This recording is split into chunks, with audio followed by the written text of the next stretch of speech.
Hello दोस्तों, स्वागत है आपका DKSIS एकेडमी में। दोस्तों आज हम लोग स्टार्ट करने वाले हैं ethics fourth paper, foundation batch का फोर्थ पेपर हम लोग स्टार्ट करने वाले हैं। हम लोग आज देखेंगे कि एथिक्स को कैसे हम तैयार करें, कैसे रेडी करें, कैसे एथिक्स में हम बेहतर कर सकते हैं, फिर फोर्थ पेपर में कैसे हम बेहतर कर पाएँ, हम ये देखने का कोशिश करेंगे। ठीक है, यहाँ पे तो हम लोग आज पढ़ेंगे इथिक्स क्या मतलब, हम लोग इथिक्स के सिलेबस को और ये सारे डिफाइंड करेंगे कि क्या है इथिक्स, आखिर में नीति शास्त्र क्या है, इसका हम बात करेंगे।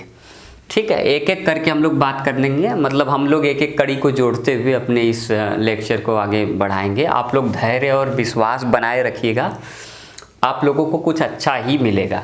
आप लोग बस धैर्य से सुनते जाइए और नोट्स बनाना है आपको, जो करना है करिए, आप अपने हिसाब से चलिए।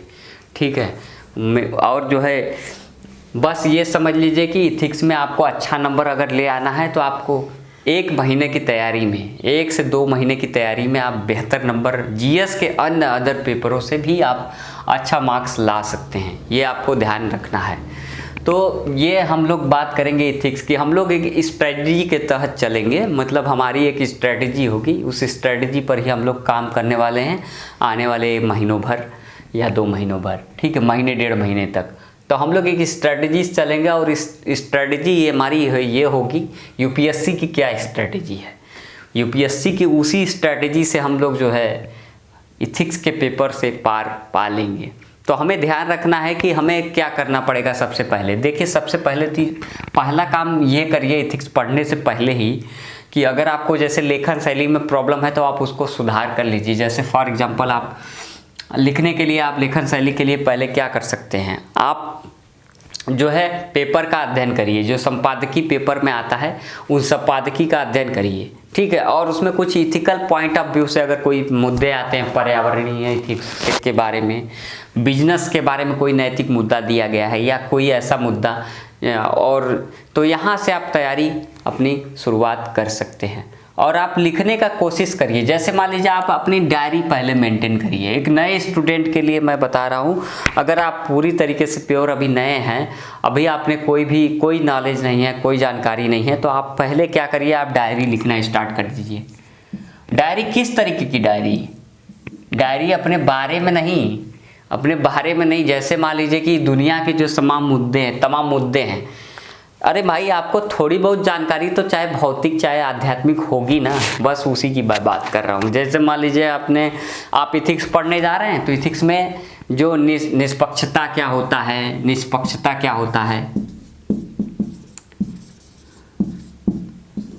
ठीक है, ये सत्य क्या चीज़ है, मान लीजिए ये साहस क्या है, ज्ञान क्या है, विवेक क्या है, ठीक है, विवेक क्या है, ज्ञान क्या है, साहस क्या है, सद्गुण क्या है, साहस क्या है, धैर्य क्या है, विज्ञान क्या है, ठीक है, ये आध्यात्म क्या है, ये चेतना क्या है, अचेतन क्या है, ये सारी चीज़ें। मतलब आप क्या करिए ना कि पर्टिकुलर सत्य, ज्ञान, धर्म पर, राजनीति पर आप कुछ न कुछ थोड़ा लिखना चालू करिए। 1-1 पेज, 1.5 पेज, 2-2 पेज लिखना चालू करिए। आप निबंध टाइप का लिखना चालू करिए, कोई दिक्कत नहीं। आप धीरे धीरे लिखने की कोशिश करिए। शिक्षा के बारे में लिखिए, स्वास्थ्य के बारे में लिखिए, कोई भी चीज़ लिखना चालू करिए बस। अगर आपको इथिक्स में काम करना है तो इथिक्स में जो आध्यात्मिक चीज़ें हैं, जो मूल्य से रिलेटेड चीज़ें हैं, धैर्य, करुणा, दया, इन सब पे, भावना, ठीक है, लोक सेवा, इन सब पे आप लिखिए। ठीक है, प्रबंधन पे, अनुशासन पे लिखिए, आचरण पे लिखिए। इन सब चीज़ों पे जब आप लिखेंगे तो आप देखेंगे कि धीरे धीरे लिखते लिखते महीनों 2 महीनों तक आप एक डायरी मेंटेन कर लेंगे।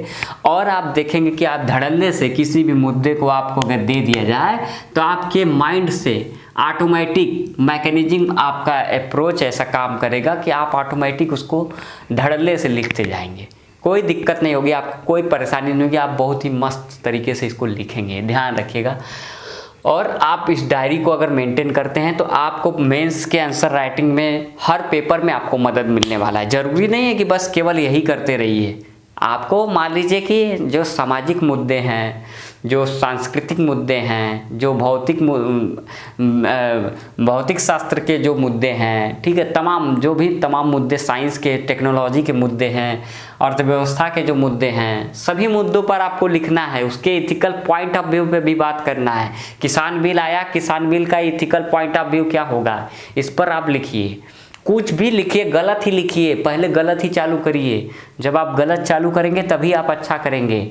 बुद्ध कहा करते थे कि आपको अगर सही ज्ञान की ओर पहुंचना है, सही मार्ग की ओर पहुंचना है, तो आप क्या करेंगे। मान लीजिए आप फॉर एग्जाम्पल आप जब पेपर देते हैं आईएएस का, या आपने कभी कोई ऑब्जेक्टिव वाला पेपर दिया होगा, तो क्वेश्चन मान लीजिए ये है, ये क्वेश्चन है, ठीक। अब इसका 4 आंसर है, 3, 4। मान लीजिए कि अब दे दिया कि 1 सही, इसमें दे दिया दूसरे वाले में, दूसरे ऑप्शन में ए में दे दिया 1 सही, बी वाले में दे दिया कि भाई 1 और 2 सही, 1 और 2 सही, ठीक। अब इसमें सी वाले में दे दिया केवल 3 सही, अब इसमें दे दिया ऑल। तो आप क्या करते हैं, यहाँ पे आप एलिमिनेशन राउंड, मान लीजिए आप क्वेश्चन देखे और आपको क्वेश्चन नहीं आ रहा है, तो आपने क्या किया, यहाँ पे एलिमिनेशन राउंड तो खेला ना। एलिमिनेशन राउंड खेला मतलब आपको नहीं आ रहा है, मान लीजिए कि पहला भाई पता नहीं है यार इसका क्या होगा, दूसरे में थोड़ी बहुत आपको जानकारी मिल रही है, कुछ सूचना मिल रही है, शायद ये तो नहीं होगा यार एकदम से, तो जिसमें दूसरा है उसको ख़त्म करिए। ये दूसरा है, ये नहीं होगा, तो इसका मतलब कि बी कट गया और डी कट गया, जाहिर सी बात है इसमें दूसरा सही है और इसमें आल है, तो ये ख़त्म। अब आपको 50-50 खेलना है। अब देखिए आप धीरे धीरे सही की ओर बढ़ रहे हैं कि नहीं।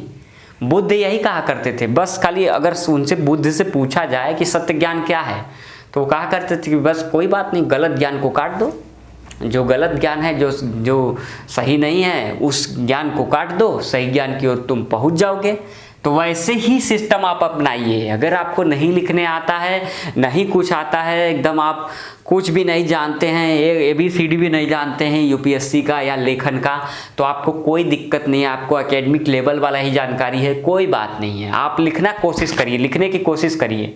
जब आप लिखने की कोशिश करेंगे, आप गलत ही लिखेंगे तभी तो सही लिखेंगे। जब आप गलत करते हैं तभी सही का अनुभव प्राप्त कर पाते हैं।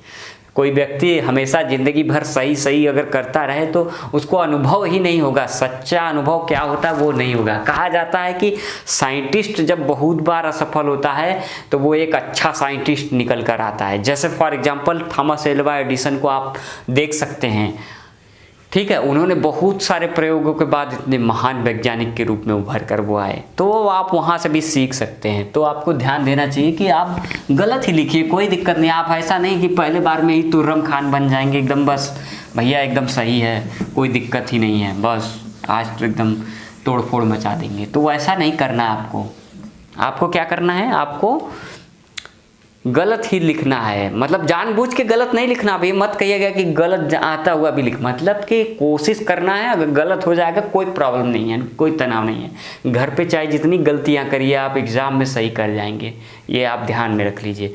तो इथिक्स के पेपर में पहले आप डायरी मेंटेन करिए और संपादकीय पढ़िए, और उसके बाद अपने ओवरव्यू को बनाइए, नैतिक दृष्टिकोण को बनाइए। तो ये आपको ध्यान रखना होगा। और एक चीज़ और ध्यान रखना है कि इथिक्स में आपको स्पष्ट कोई भी, जैसे मान लीजिए आपको क्वेश्चन लिखने आता है, मान लीजिए कि निष्पक्षता पर लिखने आता है,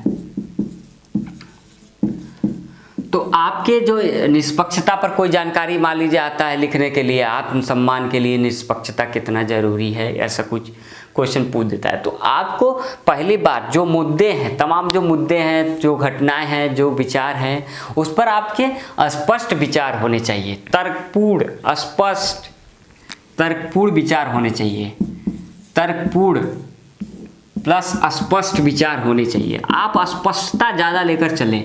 जैसे अभी आया था कि अभी वर्तमान सरकार के जो मुखिया हैं, अभी अमेजन का खुलासा हुआ कि जो व्यक्ति स्पष्ट जो वर्तमान के जो मुखिया हैं वो स्पष्ट हैं ज़्यादा, लेकिन उनकी बातों में तार्किकता नहीं है, स्पष्ट। और लोगों को ज़्यादा पसंद क्या आता है? स्पष्टता ज़्यादा पसंद आता है। तो आपको ध्यान रखना है कि यहाँ पे भी यूपीएससी में भी आपको स्पष्ट विचार रखना है। किसी भी मुद्दे के बारे में आप स्पष्ट विचार रखें। अगर आपको नैतिक दुविधा हो तो बस हम एक फार्मूला अपनाएंगे, उसको नैतिक दुविधा को कैसे दूर किया जा सकता है, कैसे हम नैतिक दुविधा की स्थिति में कैसे डिसीजन ले सकते हैं, तो वहाँ पे वो आपको देखना पड़ेगा। तो वहाँ पे आप स्पष्ट विचारधारा को लेकर चलेंगे, तर्कपूर्ण व्याख्या आप करेंगे, ठीक है, ठीक। प्रासंगिक भी होना चाहिए आपको। अब जैसे जिन भी मुद्दों के बारे में आप बात कर रहे हैं प्रासंगिक, वो मुद्दा आपका प्रासंगिक होना चाहिए। ऐसा नहीं कि आपने बिना प्रासंगिक मुद्दे को भी एग्जाम्पल के। और ध्यान रखना है आपको इथिक्स में जो है एग्जाम्पल के थ्रू लेकर चलना है हर चीज़। जो भी आप बताने जा रहे हैं, अगर आपने मान लीजिए कि भाई विचार लिखा, मान लीजिए कि निष्पक्षता लिखा, और निष्पक्षता लिखने के बाद एक विचार, एक उदाहरण दे दिया, एक छोटा सा उदाहरण वहाँ पे दे दीजिए, बस एग्जामिनर समझ जाएगा या पूरी तरीके से वो समझ जाएगा कि बच्चा, ये स्टूडेंट जो है, जो छात्र है, जो अभ्यर्थी है, ये जो है निष्पक्षता को बहुत ही गहराई से इसने समझा है, और उत्तर भी उसी के अकॉर्डिंग अगर दे रहा है, उसके साथ एग्जाम्पल भी दे रहा है, तो इसका मतलब है कि इसने बहुत अच्छे से पढ़ाई की होगी। तो निश्चित ही आपको वो अच्छा नंबर देगा। तो आप ध्यान रखिएगा कि इसमें इथिक्स में तर्कपूर्णता होना चाहिए, स्पष्टता होना चाहिए, प्रासंगिक होना चाहिए मुद्दे। उसके बाद जो है आपके पास उदाहरण होने चाहिए, ठीक है। आपकी भाषा शैली भी सही हो, अच्छी होनी चाहिए। भाषा शैली भी नैतिक ही होनी चाहिए, भाषा शैली नैतिक होनी चाहिए, ठीक है। नैतिक का कहने का मतलब ये है कि अगर आप इथिक्स को लिख रहे हैं तो इथिक्स के पेपर को इथिक्स के आंसर स्किल में लिखिए। इथिक्स के आंसर स्किल में अगर आप जब लिखेंगे तभी आपको अच्छा नंबर मिल पाएगा। मतलब एग्जामिनर को ये झलकना चाहिए कि हाँ, ये पर्सन जो लिख रहा है, जो किसी मुद्दे पर बात कर रहा है, इसके अंदर कुछ नैतिकता जैसी चीज़ है, मूल्य जैसी चीज़ है, नीति शास्त्र इसने अध्ययन किया है तो वो उसको आत्मसात किया है, ऐसी भावना उसके साथ होनी चाहिए। और एक चीज़ जान लीजिए, ये जो इथिक्स है ना, ये क्या है? ये आपकी पूरी जिंदगी ही आपकी इथिक्स है, ये समझ लीजिए। ये ऐसा पेपर है, आपके व्यक्तित्व को ही ये पूरे तरीके से दिशा और दशा बदल सकता है। अगर आप ढंग से आपने इस इथिक्स का अध्ययन कर लिया, अगर आपने सच में इथिक्स को अपने जीवन में उतार लिया, तो इसके जो अभी बहुत सारे टॉपिक जो आएंगे, हम सभी 8 टॉपिकों पे बात करेंगे। उन 8 टॉपिकों के द्वारा आप देखेंगे कि आप अपने जीवन के मूल मर्म को समझ पाएंगे। कम से कम जीवन में हतोत्साहित तो नहीं होंगे, आपके अंदर साहस जैसी चीज़ होगी, तमाम चीज़ें आपके अंदर जो विकास होंगे। जो भी अभी आज कमियाँ आपको दिख रही है अपने अंदर, वो कमियाँ आपकी क्या हो जाएंगी? कम हो जाएंगी। तो ये आपको ध्यान में रख के चलना है।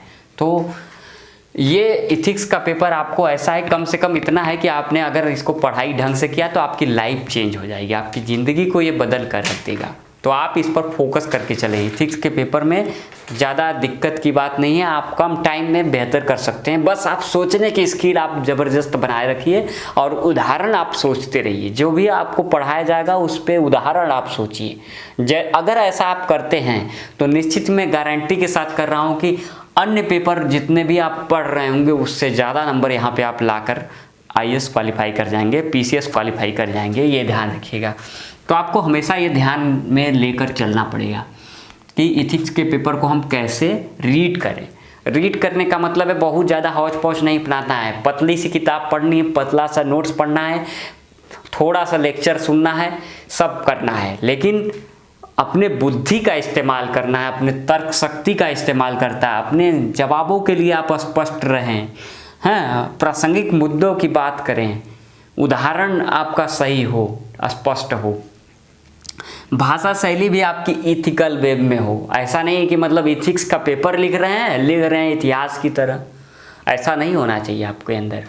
इथिक्स का पेपर लिख रहे हैं तो इथिक्स के पेपर की ही दशा में आपको परिस्थिति अकॉर्डिंग में सब में ढल जाना है। भाषा शैली भी यहाँ पे मैटर करता है, आप किस भाषा शैली में, आप साहित्यिक भाषा में मत लिखने लगिएगा। यहाँ पे आपको भाषा शैली का मतलब हम इथिकल भाषा शैली की बात कर रहे हैं, आपको नैतिक भाषा शैली में ही लिखना है अपने लेखन को। ये चीज़ आप ध्यान में रख लीजिए, ठीक है। और आपके अंदर एक इसके साथ साथ जैसे भाई प्रासंगिक जो मुद्दे हैं ना, इसके बुनियादी समझ भी आपके अंदर होनी चाहिए। बुनियादी समझ, जैसे कि मान लीजिए कि मृत्युदंड पे अगर आप बात कर रहे हैं, मृत्युदंड सही है या गलत। मान लीजिए कि हम बोले किसान आंदोलन अभी आया, ये सही है या गलत, सरकार ने क्या किया, सही किया कि गलत किया, ठीक। अब हमें किसान आंदोलन पे अगर हम बात कर रहे हैं तो किसान आंदोलन के बारे में पूरी जानकारी अच्छे से होनी चाहिए आपके पास, कम से कम इतना होना चाहिए आपके पास। मतलब जिस भी मुद्दे पर आप बात करेंगे, जिस भी मुद्दे पर आप उदाहरण देंगे एथिक्स के पेपर में, वो मुद्दे आपके क्लियर होने चाहिए, तभी उसके सारे डायमेंशंस को आप समझ पाएंगे, तभी उसके इथिकल पहलू पे भी आप बात कर पाएंगे। ध्यान रखिएगा। और इथिक्स में जो है ये होता नहीं है ऐसा, इसमें होता नहीं होता, इसमें चाहिए शब्द होता है भाई, होना चाहिए, समझ रहे हैं। फॉर एग्जाम्पल अगर मान लीजिए 10 लोग भाषण देने के लिए गए, 10 लोग 10 सब्जेक्ट के होंगे, वो अपना भाषण देकर आए, तो लास्ट में फिलोसफर्स को भेजा जाता है। फिलॉसफी का ही एक पार्ट इथिक्स होता है, आपको मैं बताऊंगा अगले लेसन्स में। तो फिलॉसफी का ही एक पार्ट होता है इथिक्स, तो आपको यहाँ पे बताना पड़ेगा। आप देखेंगे कि सारे लोग जब बता देंगे कि ये समस्या है, ये तथ्य है, ये कमी है, ये इतना डाटा है, ये आंकड़ा फलाना ढिमका, सब सारी जानकारी तथ्य आंकड़े दे देंगे, ठीक।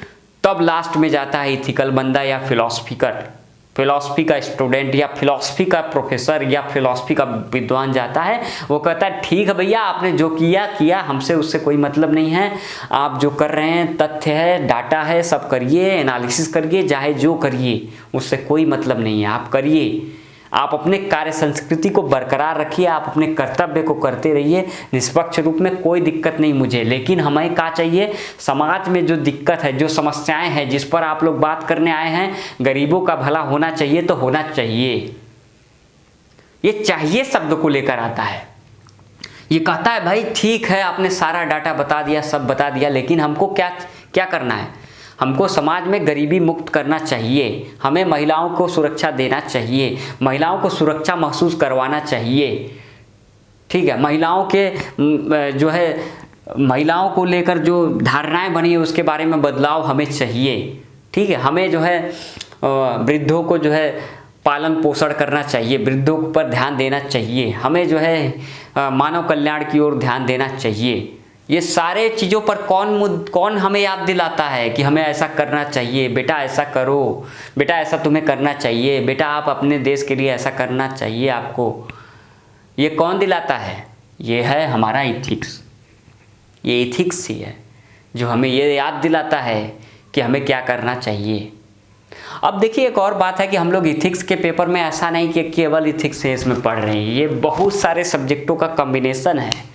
जैसे ये जो है इसमें फिलॉसफी भी है, फिलॉसफी का भी एक पार्ट है, दो पार्ट है पहले जो हैं, और उसके बाद 5वां टॉपिक जो इसका है नैतिक विचारकों वाला, विश्व के विभिन्न विचारकों के ने जो नैतिक चीज़ें बताई हैं उसके बारे, नैतिक विचार बताया उसके बारे में।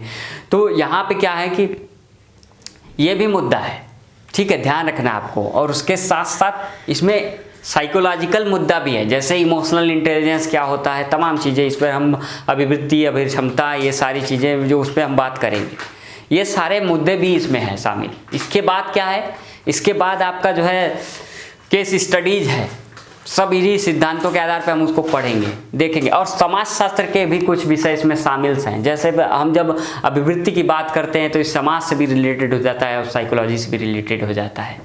अभिक्षमता की जब हम बात करते हैं, अभिरुचि की बात करते हैं, तो वहाँ पे भी समाज से भी रिलेटेड ये हो जाता है, स्टडी हो जाता है, और साइकोलॉजी से भी रिलेटेड हो जाता है। तो आपको इन सारे मुद्दों पर ध्यान देना है। हम सारे मुद्दों को, अब जैसे लोक सेवा में मूल्य, हम जब 6वां 7वां टॉपिक जब हम पढ़ेंगे इथिक्स का, तो हम यहाँ पे देखेंगे कि 6वें और 7वें टॉपिक में भी हम लोगों को क्या पढ़ना है, वहाँ पे लोक सेवा के बारे में, प्रशासन के बारे में अध्ययन करना है। मतलब पब्लिक एडमिनिस्ट्रेशन भी इसमें शामिल है, पब्लिक एडमिनिस्ट्रेशन, समाजशास्त्र, ठीक है, मतलब सामाजिक समाजशास्त्र, के बाद मनोविज्ञान, फिर इथिक्स, ठीक, उसके बाद केस स्टडी, जो घटनाएं हैं, प्रासंगिक मुद्दे हैं, उसके बारे में इतने सारे चीज़ों का ये विचारों का या इतने सारे विचारों का ये पुलिंदा है। और इससे आपके क्या, इससे यूपीएससी चाहता है आपके व्यक्तित्व का परीक्षण हो पाए। आप कैसे व्यक्ति हैं, आप किस तरीके से ट्रीट करते हैं समाज में, ये सारी भावनाएं, ये चिंताएं, ये समाप्त हो जाएं। इसको पढ़ने से कम आपके अंदर कुछ तो मोरालिटी आपके अंदर डेवलप हो। तो ये इस पर फोकस करना चाहता है कि आपके अंदर कुछ एथिकल भावनाएं होनी चाहिए, ताकि तभी आप जाकर समाज में इसका रिएक्ट कर पाएंगे। आपने इतिहास भूगोल पढ़ लिया, दुनिया भर का सारा विषय पढ़ लिया, लेकिन अगर आपके अंदर एथिक्स ही नहीं होगा तो फिर उस विषय का क्या मतलब है। अगर आप चले भी गए, बन भी गए IAS PCS या प्रशासनिक अधिकारी बन भी गए, किसी क्षेत्र में आप सेक्टर में काम करने लगे, तो वहाँ पर अगर इथिकल भावनाएँ होंगी ही नहीं, आपके अंदर इथिक्स जैसे टॉपिक्स का विकास ही नहीं होगा, इसके विचारों का विकास ही नहीं होगा, इसके मूल्यों का विकास ही नहीं होगा, तो फिर आप क्या करेंगे वहां पे? क्या वहां पे इतिहास लागू करेंगे? क्या वहां पे आपको करना चाहिए, एक डीएम को क्या करना चाहिए, ये शब्द कौन हमें दिखाता है? हमें एथिक्स बताता है। तो हमें ये ध्यान में रख के चलना होगा कि हमें एथिक्स के पेपर में खुले माइंड से एकदम आना होगा और खुले माइंड से चीज़ों को लेना होगा। आप एकदम निश्चिंत हो जाइए। आप नए विद्यार्थी हैं तो एकदम आपको जमा के एकदम देख लीजिएगा, सब आ जाएगा, सब कुछ आ जाएगा, टेंशन उसका मत लीजिए एकदम से। आप एकदम बस खाली ज़बरदस्त तरीके से खुले माइंड से एकदम स्पष्ट तौर पे आप पढ़ाई करिए, तर्कपूर्ण तरीके से, ठीक है। एग्जाम्पल के थ्रू आप एकदम पूरा एकदम एक एपिसोड की तरह आपको ये दिया जाएगा सारा नॉलेज, ठीक है। आप एकदम चीज़ों को खोल कर बताया जाएगा, आप ये समझ लीजिए, पूरे मुद्दे पर बात किया जाएगा। तो आप यहाँ पे इथिक्स के बारे में आप यहाँ पे देखिए, पढ़िए, समझिए और वैसा व्यवहार में लाइए, ठीक है। यहाँ पे हम देखेंगे। तो हम अब कल जो है इसके बारे में हम जो है एथिक्स के जो विषय वस्तु है हम उसको समझने का प्रयास करेंगे। आज हमने बताया कि आप एथिक्स को किस तरीके से पढ़ें, कैसे आप एथिक्स में बेहतर कर सकते हैं, इस चीज़ के बारे में आपको आज जानकारी सूचना हमने दिया। तो इस टॉपिक से हम अपनी जो है लेक्चर का समाप्ति करते हैं। धन्यवाद।